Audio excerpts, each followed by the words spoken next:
m'entendez bien? C'est comme à l'envers.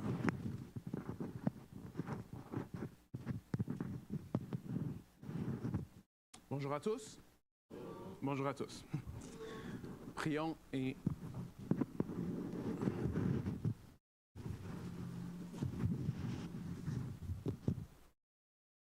C'est mieux? Good. Alors, prions ensemble. Tendre Père, on veut s'arrêter, Seigneur, et on veut entendre ta parole. Seigneur, on est reconnaissant, Seigneur, pour la vie aujourd'hui. On te glorifie, Seigneur, pour ta grâce envers nous, encore cette semaine. Seigneur, je te prie de nous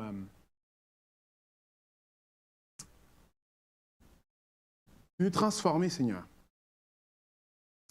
Seigneur, que tu puisses transformer nos pensées, que tu puisses transformer nos désirs, que tu puisses transformer nos relations.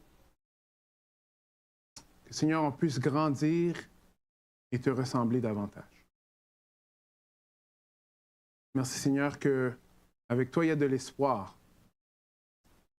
Et tu n'as pas encore terminé l'œuvre que tu as commencée en nous. Je te prie ça en ton nom, Jésus. Amen.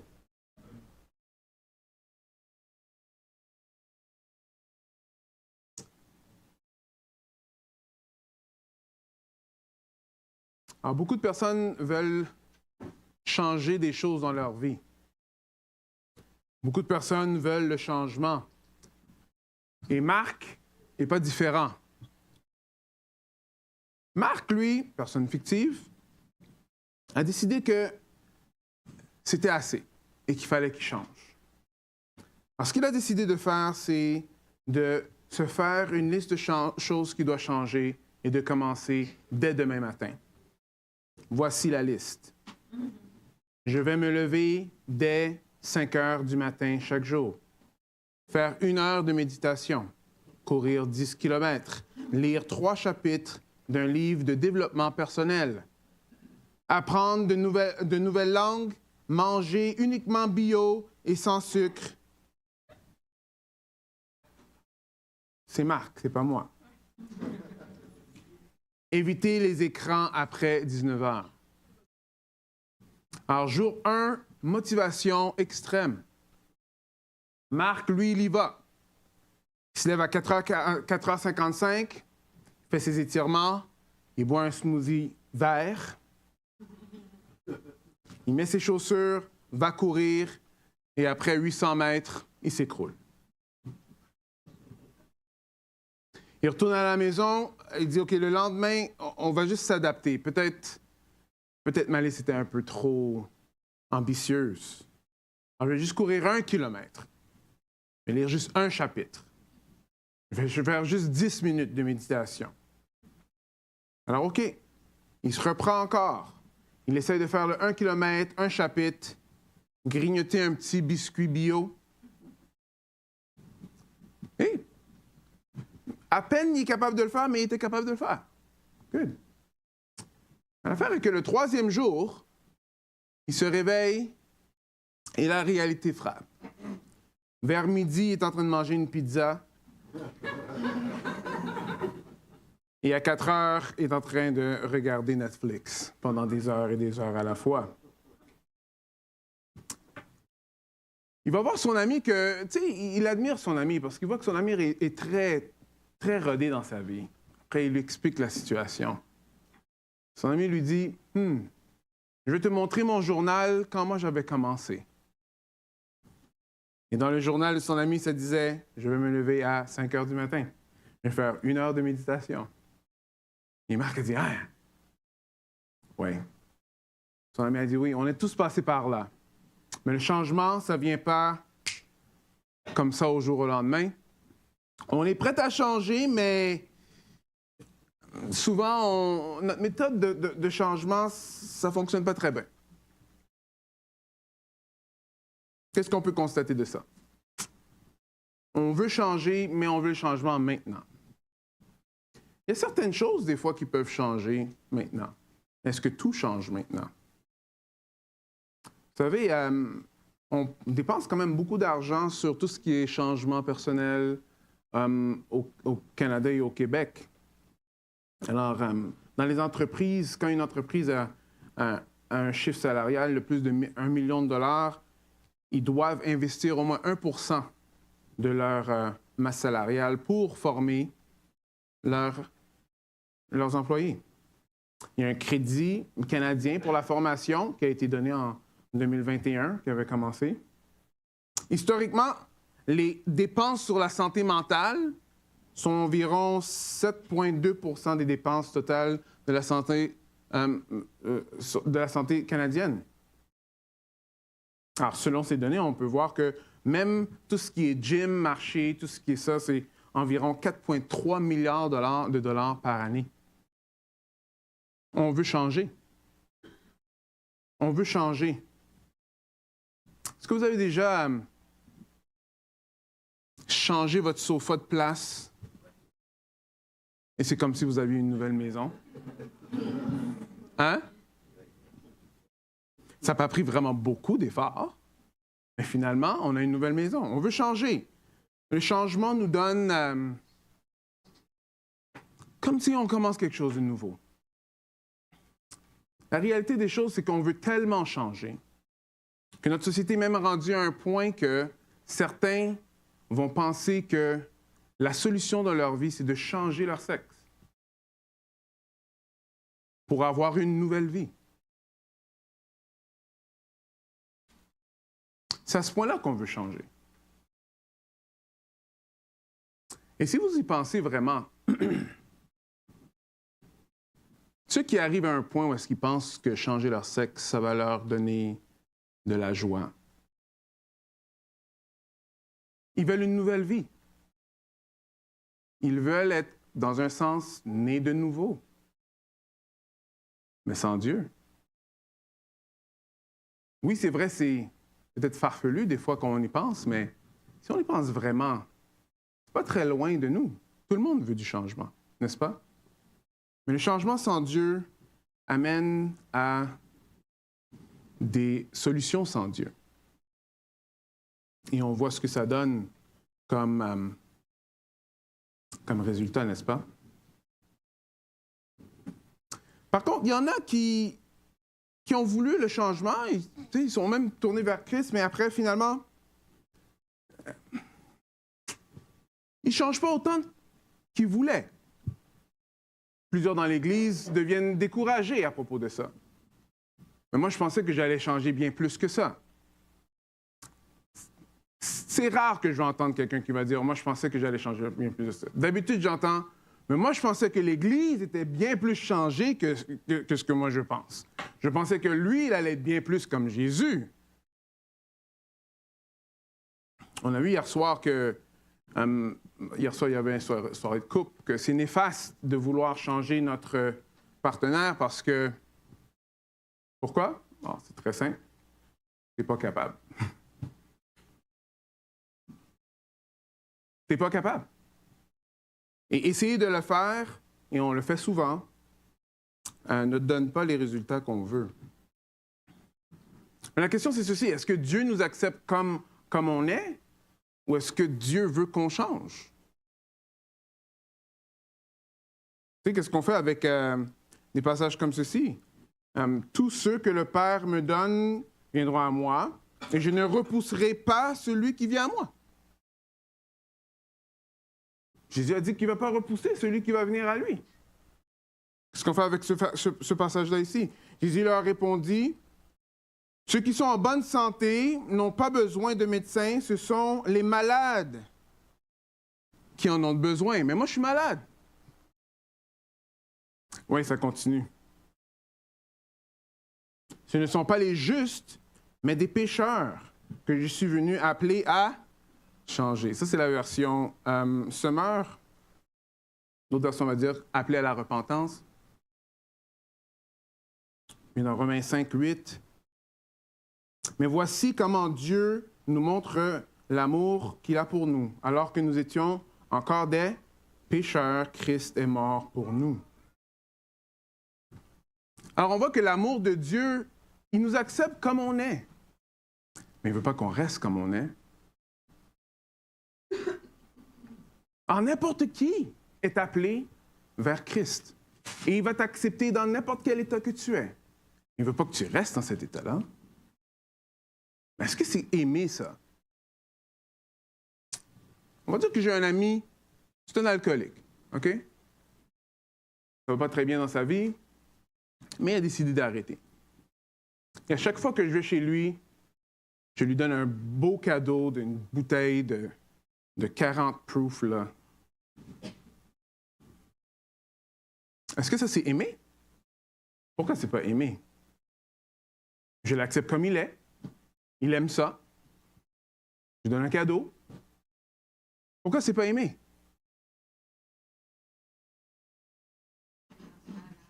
OK, on va dire qu'il ne veut pas changer. Ça ne l'aide pas. Hein? Ça lui fait du mal. Alors, je vois qu'il y a quelque chose qui lui fait du mal. Et même si je vais l'accepter comme il est, mais le laisser comme il est, ça ne fait pas de sens, n'est-ce pas? Alors, Dieu nous aime trop pour nous laisser comme on est. Est-ce que vous me suivez?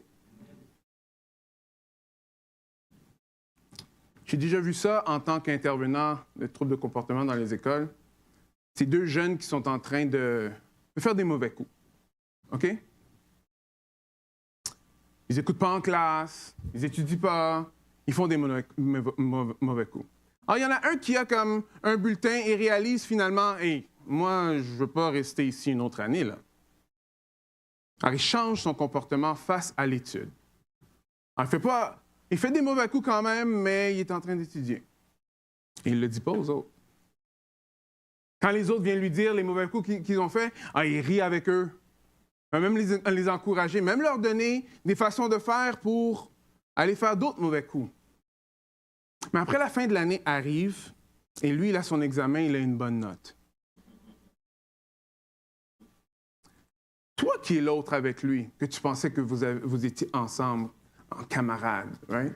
Est-ce que tu es vraiment content du fait qu'il ne t'a jamais dit, mais il t'a accepté comme tu étais? Vous me suivez? Non, on voit même que c'est comme méchant. Ça arrive souvent. Non. Dieu nous aime trop pour nous laisser comme nous sommes, alors il veut le changement. Mais la bonne nouvelle, c'est que c'est lui qui fait cette transformation-là en nous. La transformation chrétienne est progressive et guidée par Dieu. Transformation chrétienne est progressive et guidée par Dieu. Aujourd'hui, on va aller voir un passage, on l'a vu hier soir, mais je vais le développer un peu différemment aujourd'hui. Passage où ce qu'on voit, c'est quoi la transformation chrétienne? Parce que la bonne nouvelle, c'est qu'en Jésus-Christ, oui, on est transformé. Christ nous transforme. Alors, si moindrement dans ton esprit, à cause que peut-être tu luttes avec un certain péché, ça fait des années, et que tu as commencé à croire que finalement, il n'y a pas d'espoir pour toi, c'est pas de Dieu, ça. Parce que Dieu, lui, il transforme. Et il transforme pas seulement n'importe comment, il nous transforme à la ressemblance de Jésus. Amen. Cette transformation-là est progressive. Et cette transformation-là sera complète quand on sera face à face avec lui. Il y a dans le passé certains théologiens c'est John Wesley, je crois, qu'il croyait qu'on arrivait à un état de perfection chrétienne. Qu'un homme pouvait arriver, ou une femme pouvait arriver à un point où est-ce que là, plus de péché. Problématique, cette façon de voir les choses. Non. On va voir que non seulement que Christ nous transforme, il nous transforme et ça va terminer un jour face à face avec le Seigneur. Amen? OK. Alors, le passage d'aujourd'hui, c'est celui-ci. Nous, tous, qui, sans voile sur le visage, contemplons comme dans un miroir la gloire du Seigneur. Nous sommes transformés à son image, de gloire en gloire, par l'Esprit du Seigneur. Alors, la première chose qu'on va voir, c'est que ici, la gloire transforme. Cette transformation-là est une transformation qui est intérieure, pas extérieure. Le contexte ici, c'est que Paul est en train de défendre son apostolat, mais il est en train d'expliquer un peu c'est quoi la nouvelle alliance, comment que les choses fonctionnent. Il explique que dans le temps, on savait que Moïse, lui, il avait apporté la loi.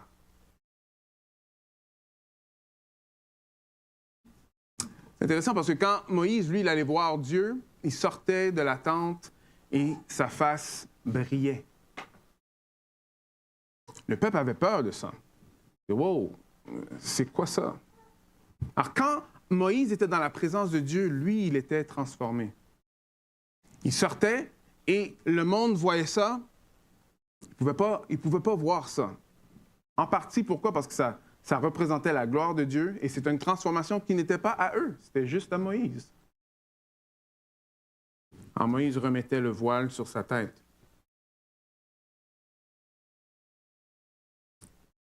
Mais c'est juste que Moïse rentrait dans la tente, après il ressortait et après il y avait un changement. C'est intéressant. Parce que l'histoire montre que quand Moïse rentrait dans la tente, ils avaient tous peur. Alors eux, ils restaient dans leur tente et ils regardaient dans le fond pour voir, OK, est-ce que cette fois-ci, est-ce qu'il va mourir, genre? Tu sais? Puis il retourne, après, il y a un changement. Le changement était extérieur. Parce que cette gloire-là qui était sur la face de Moïse ne restait pas. Chaque fois qu'il retournait dans la présence de Dieu, cette gloire-là retournait sur sa face. Alors, le changement que nous, on a, nous, en tant que chrétiens, ce n'est pas un changement qui est extérieur comme ça, mais c'est un changement intérieur. C'est un changement que Dieu, lui, il opère et il nous transforme. Il nous transforme à l'image de son Fils. C'est un changement qui se fait en dedans de nous. En dedans de nous. C'est une bonne nouvelle. C'est une bonne nouvelle pour toi, c'est une bonne nouvelle pour moi. Parce que si on pense,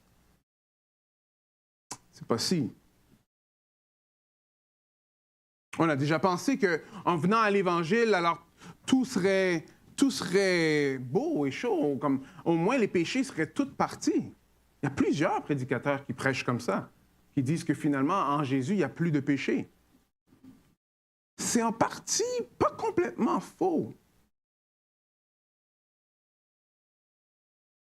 Mais si ça veut dire que parce que tu suis Christ, là, tu ne vas plus pécher, c'est là que c'est faux. Mais quand tu suis l'Esprit à la place de suivre la chair, en l'Esprit, il y a toujours victoire dans l'Esprit. Est-ce que vous me suivez? Mais comme Paul nous explique, souvent on est comme des esclaves libérés qui retournent à des maîtres qui ne sont plus nos maîtres. À la place de suivre ou se laisser conduire par l'Esprit de Dieu, ce qu'on fait, c'est qu'on retourne à quelqu'un qui n'est plus notre maître. Parce qu'il n'y a plus de condamnation qui sont en Jésus-Christ. Toutes choses sont devenues nouvelles. On est là pour servir Christ, pas pour servir la chair. Est-ce que vous me suivez? Allons voir un peu comment ça se passait dans le temps. Paul va dire ceci. Ça, c'est juste un peu avant notre passage. On peut commencer dans verset 8. Mais alors, le ministère au service de l'Esprit ne sera-t-il pas bien plus glorieux encore?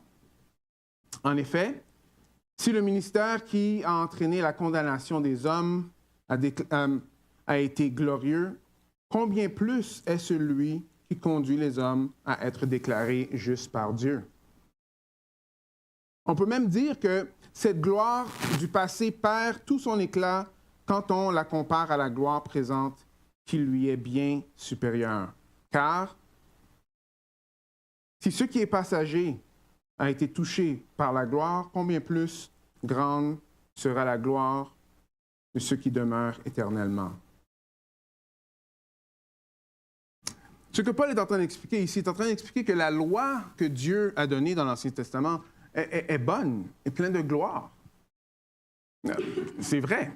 Quand on la lit, et on voit que non, Dieu, lui, voulait le bien pour l'humanité. Suivre ce que Dieu demandait de faire, c'était glorieux. C'est juste que le petit problème avec ça, c'est que dans le verset 7, il explique que c'est comme un genre de ministère de mort. Pourquoi c'est un ministère de mort? Parce que la loi que Dieu, lui, l'a établie, il a donnée, c'est une loi qu'il n'y a personne qui peut la suivre entièrement. Alors, ces règlements-là qu'on voit qui sont bons, on réalise aussi qu'on n'est pas capable de le faire. Et comme Jacques dit, si nous, on est coupable un péché, on est coupable de tous les péchés. Alors Dieu veut qu'on suive sa loi entièrement. Mais ce qui se passait et ce qui s'est passé, c'est qu'ils ne l'ont pas suivi. C'est pour le peuple d'Israël. Pour nous, c'est un peu la même chose, mais ça ressemble à quelque chose d'autre. Alors toutes les personnes qui vont dire que moi, je veux juste être une bonne personne, il faut leur demander c'est quoi ton critère de bonne personne. Parce que souvent, les critères d'être bon nous écrasent parce qu'on n'est pas capable de toutes les faire. Paul va continuer à dire ceci. Puisque nous avons une telle espérance, nous faisons preuve d'une grande assurance. Nous ne faisons pas comme Moïse, qui mettait un voile sur son visage pour que les Israélites ne fixent pas les regards sur la fin d'une réalité passagère. Mais leur intelligence s'est obscurcie jusqu'à ce jour, en effet, le même voile reste lorsqu'il lit les Écritures de l'Ancien Testament et il ne se lève pas parce que Christ est celui qui le fait disparaître. Mais attends. Il ne se lève pas, le voile ne se lève pas parce que c'est en Christ qu'il disparaît. Alors ici, Paul mentionne très clairement, OK, même les Juifs jusqu'à aujourd'hui, et ça c'était dans le temps de Paul, mais jusqu'à aujourd'hui, il y a un voile. Il y a un voile parce qu'ils sont incapables de vraiment bien comprendre comment suivre Dieu. Parce que si c'est juste en essayant de faire ce que les règlements disent, on manque le point complètement. Et le voile reste jusqu'à ce que Christ, lui, il le fait disparaître. Alors, si moindrement tu penses que c'est en essayant d'être religieux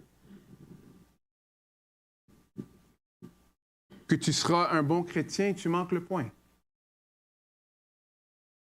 Si tu penses, OK, bon, là, je vais, un peu comme Marc, là, je vais régler ma vie et là, je vais faire plein de choses pour le Seigneur. Ça, c'est un langage de voile. On est voilé. Parce que c'est Christ qui fait disparaître ce voile-là. C'est Christ qui accomplit ce que nous, on ne pouvait pas accomplir. C'est Christ que lui, il enlève ce voile. Et honnêtement, si quelqu'un ne voit pas en Christ, comme notre frère a dit ce matin, le plus glorieux, il faut se poser la question si le voile est toujours là. Alors, comment être transformé? Comment être transformé? Comment ça fonctionne, être transformé? Le texte va nous le dire. Il dit, « Contemplons comme dans un miroir la gloire du Seigneur.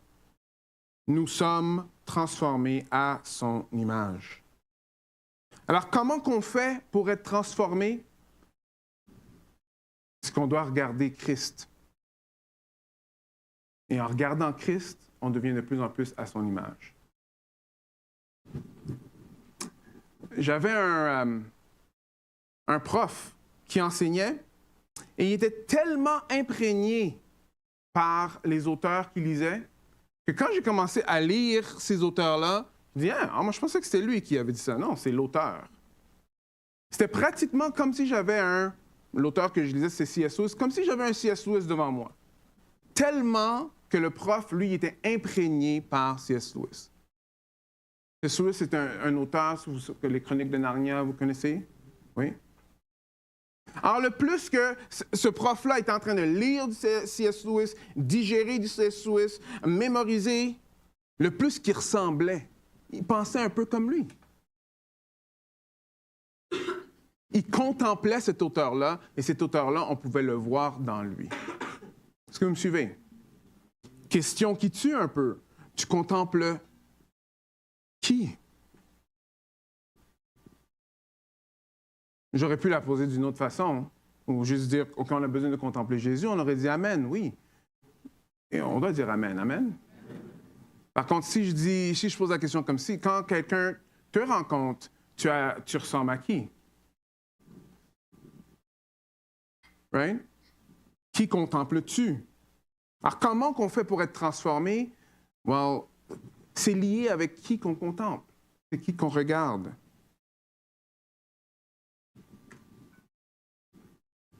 Vous voyez, l'auteur, il a dit, le voile est enlevé lorsque quelqu'un se tourne vers le Seigneur. Et seulement quand on se tourne vers le Seigneur, on est capable de le voir clairement et d'être transformé. Transformé en son image.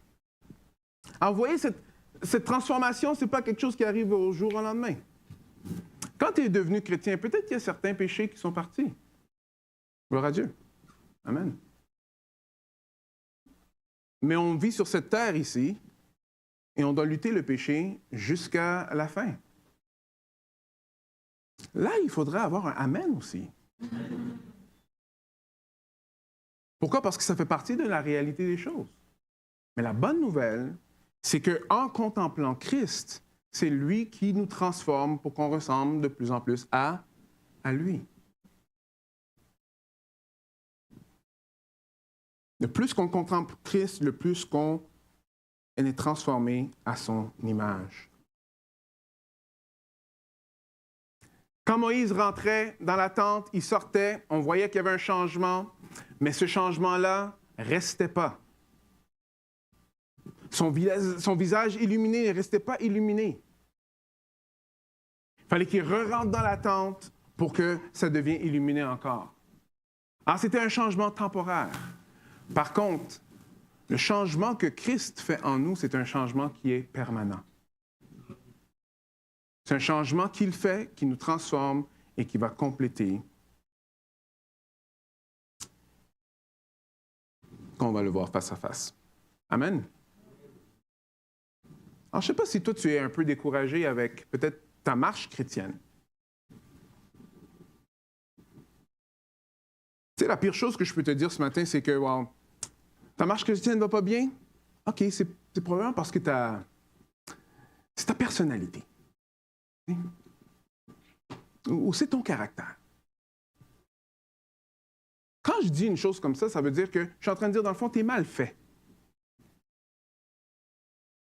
Oh, ça, on entend ça. C'est juste parce que tu n'es pas fait comme l'autre à côté, c'est pour ça que tu ne peux pas. Non. Ça, c'est une mauvaise nouvelle. La bonne nouvelle est que Christ, oui, il accepte n'importe qui, dans n'importe quel état, et il ne veut pas qu'on reste là, il nous transforme à sa ressemblance. Amen. Alors, la bonne nouvelle, c'est que même si, et tu ne l'es pas, tu étais pour être mal fait, en Christ, il va te transformer à son image, à lui. Tu n'es pas mal fait. Dieu n'a pas fait d'erreur. La bonne nouvelle, c'est en Christ, il va nous transformer à son image.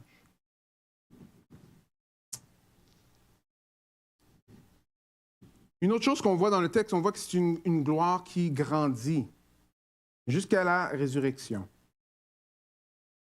Alors, le texte va nous dire, c'est de gloire en gloire, qu'on est transformé.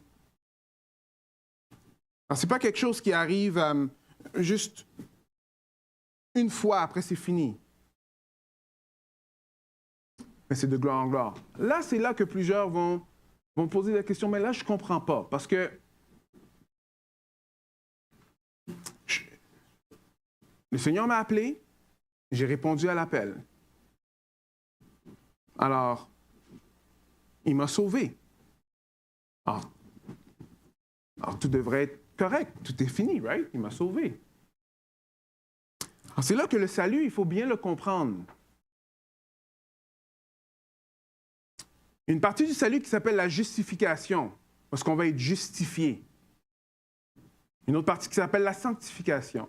Et une dernière partie qui s'appelle la glorification. Alors, la justification, c'est comme notre position devant Dieu. La sanctification, c'est notre manière de vivre avec Dieu. En tant qu'humains, on est des pécheurs. Alors, en tant que pécheurs devant Dieu, tous les pécheurs vont en enfer. Car tous ont péché, ils sont privés de la gloire de Dieu. Alors ça, c'est notre position devant Dieu. Pour être justifié, il faut mettre notre confiance en celui qui a payé pour nos péchés. C'est ça la justification. Alors quelqu'un vient te dire la bonne nouvelle que Christ est mort pour toi, pour tes péchés. Il est mort à ta place sur la croix. Veux-tu le faire confiance? Quand tu dis oui et que tu t'attaches à Christ, qu'est-ce qui se passe? C'est que là, ta position devant Dieu a changé. Pourquoi? Parce que maintenant, tu es couvert par ce que Jésus-Christ a fait sur la croix. Quand Dieu te regarde maintenant, il ne te regarde plus comme pécheur qui va en enfer, il te regarde comme mon enfant. Parce que tu es couvert par le sang de Christ. Christ est mort à ta place. Il ne te voit plus comme coupable. Pourquoi? Parce que Christ, lui, il est mort sur la croix coupable à ta place. Il ne te voit plus comme coupable. À cause de ce que Christ a fait dans ta vie. Amen. Ça, c'est être justifié.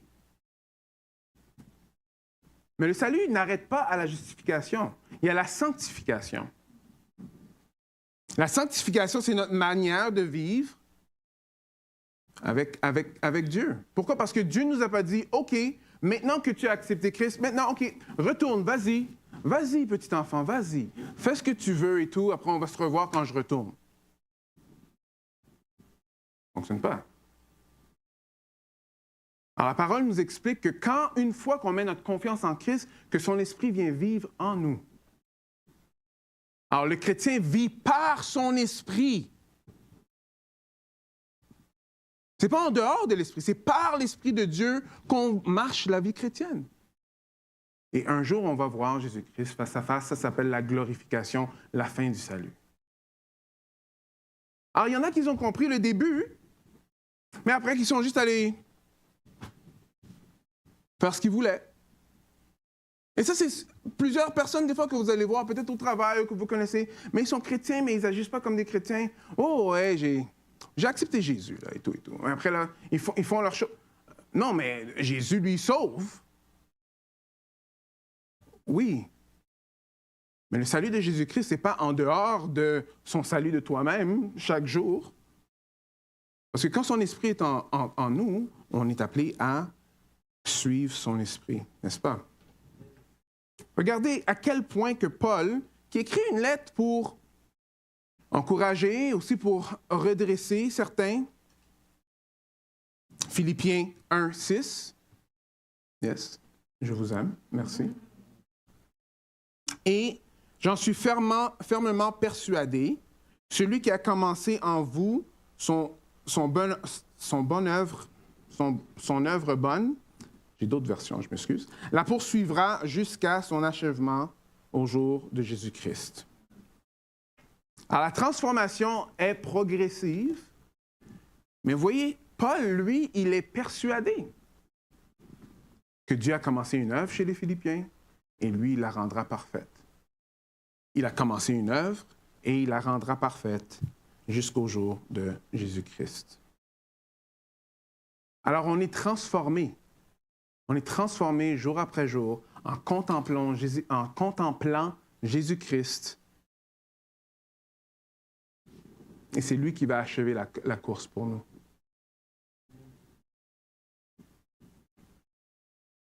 Alors, qu'est-ce que ça veut dire? Est-ce qu'on peut changer? Oui. En tant qu'enfant de Dieu, on est appelé à changer. Pourquoi? Parce qu'on n'est plus la même personne. Je parlais à un jeune la semaine passée, c'était intéressant, on avait une bonne conversation. Je suis allé dans Nicodème, dans Jean 3. Et si vous regardez la conversation, Nicodème vient vers Jésus, après il va dire « Hey, Jésus, tu sais, toi, tu es vraiment un homme de Dieu. T'sais. On voit ce que tu fais, tu fais des miracles, la façon que tu parles, c'est sûr que tu es un homme de Dieu. » La façon que Jésus répond, c'est un peu off. C'est pas off, mais ça peut avoir l'air un peu... Moi, je n'aurais pas répondu comme ça. Je vais vous le lire.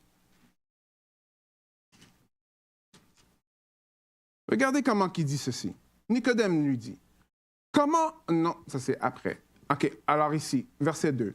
Il vient la nuit auprès de Jésus et lui dit, « Rabbi, nous savons que tu es un docteur venu de la part de Dieu, car personne ne peut faire ces miracles que tu fais si Dieu n'est pas avec lui. » Wow! Alors, qu'est-ce que Jésus va répondre à ça? Jésus, très clairement, il dit, regarde, en vérité, je te le dis, si un homme n'est pas né de nouveau, il ne voit pas le royaume des cieux. Alors, hein? OK. Non, mais je suis en train de te dire que tu es un bon enseignant, que je vois que tu fais des affaires miraculeuses. Regarde, si tu n'es pas né de nouveau, là, comme tu vas en enfer. C'est ça que Jésus a répondu. Mais Nicodème, lui, continue après. Mais comment un homme peut-il naître de nouveau?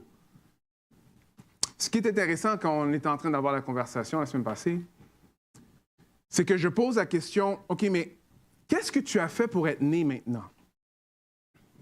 Je vous pose la question. Qu'est-ce que vous avez fait pour être né? Vous n'avez pas aidé un tout petit peu? Hein?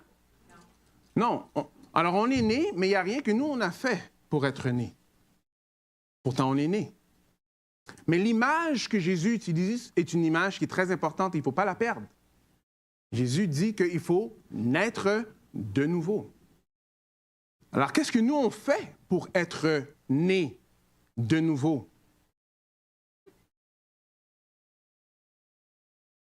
Il va continuer à expliquer que Dieu doit faire ce changement-là en nous. Est-ce que vous voyez? Mais ici, dans le texte qu'on est en train de voir aujourd'hui, ça n'arrête pas juste là. Parce que non seulement que Dieu, lui, il crée cette œuvre en nous, il crée notre nouvelle personne, on est né de nouveau, c'est que, encore une fois, qu'est-ce que lui, il fait? C'est qu'il nous transforme aussi pour qu'on ressemble de plus en plus comme Christ. Amen?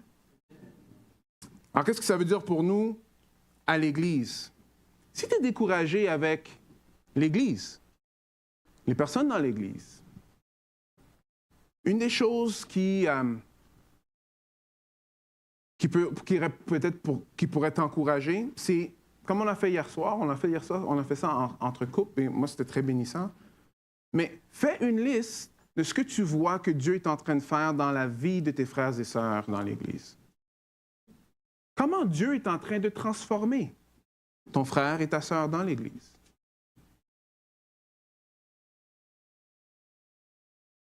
Parce que des fois, on va chialer ou on va juste... Des fois, on ne va pas chialer, mais ça va être dans notre tête. C'est comme on roule les yeux. Oh, encore.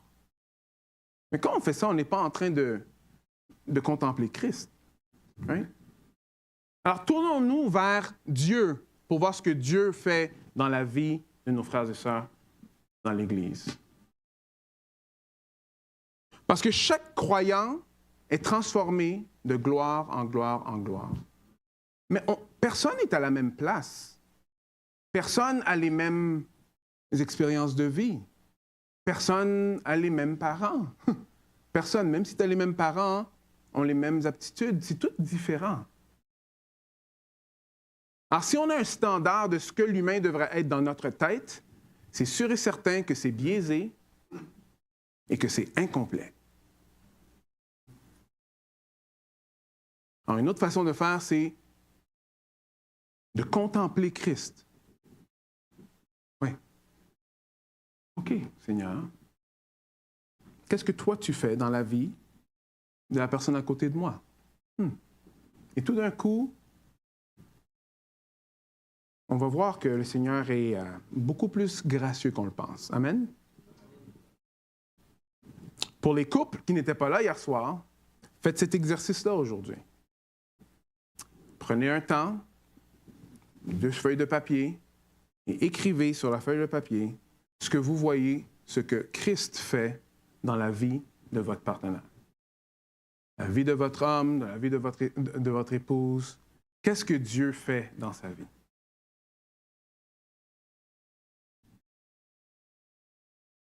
Dernière petite image. C'est que ce qui est intéressant, c'est que dans l'Église, comme dans un couple, comme au travail, la seule personne que tu peux changer, c'est toi. Right? Et même quand c'est toi, je vais vous poser la question, j'ai posé hier soir, mais je vais vous poser encore aujourd'hui. Est-ce que vous vous êtes déjà dit, OK, vous voulez changer quelque chose en vous et que jusqu'à aujourd'hui, c'est toujours pas changé en vous? On lève la main? OK. Alors, pensons un peu. Si ça, c'est le cas avec nous,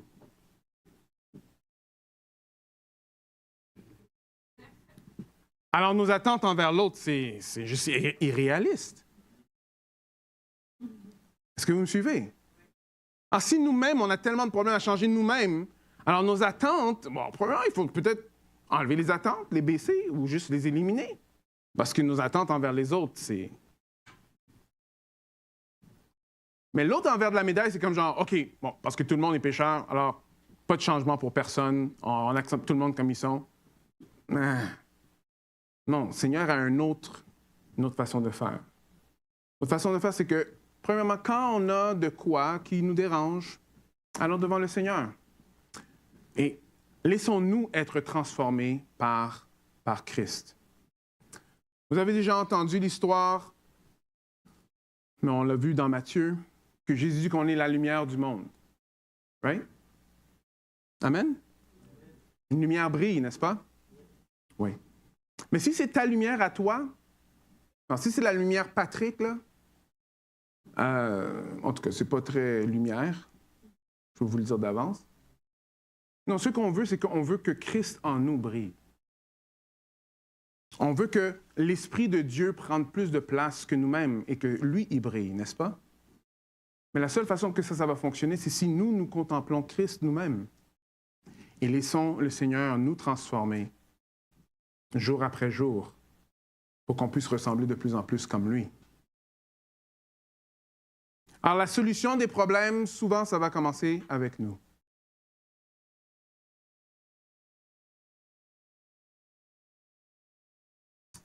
La réalité des choses, c'est qu'une fois que nous, on est changés en Christ, la situation est déjà changée.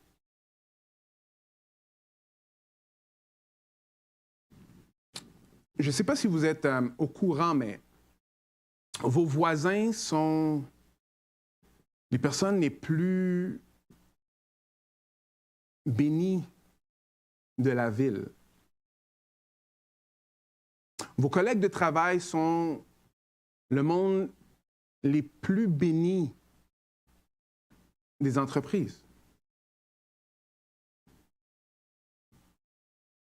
Pourquoi je dis ça? C'est parce que si l'Esprit de Dieu habite en vous, ça veut dire qu'ils sont autour de l'Esprit de Dieu, comparé à d'autres qui n'ont personne autour de eux. Alors la question pour nous, ce matin, c'est est-ce que nous, on veut que notre voisin ou les personnes qu'on connaît, nos collègues de travail, nous connaissent plus, nous, ou qu'ils connaissent l'Esprit de Dieu qui est en nous plus? Amen? Alors oui, on peut être transformé. C'est Dieu qui fait la transformation. On a besoin de contempler Christ. Ce n'est pas une transformation qui se fait au jour au lendemain. cette transformation de ressembler de plus en plus comme Christ, ça se fait à travers notre vie au complet. Mais comme Paul disait,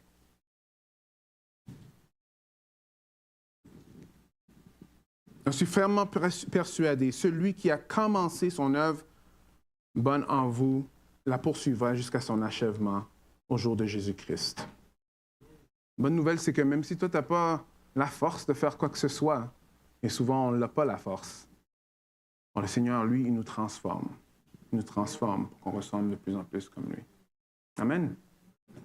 La même personne qui nous a sauvés, c'est la même personne qui va nous aider à marcher avec lui. C'est la même personne qu'on va voir face à face pour l'éternité. Prions ensemble. Tendre Père, merci pour ta grâce envers nous, ta grâce qui surpasse vraiment nos attentes.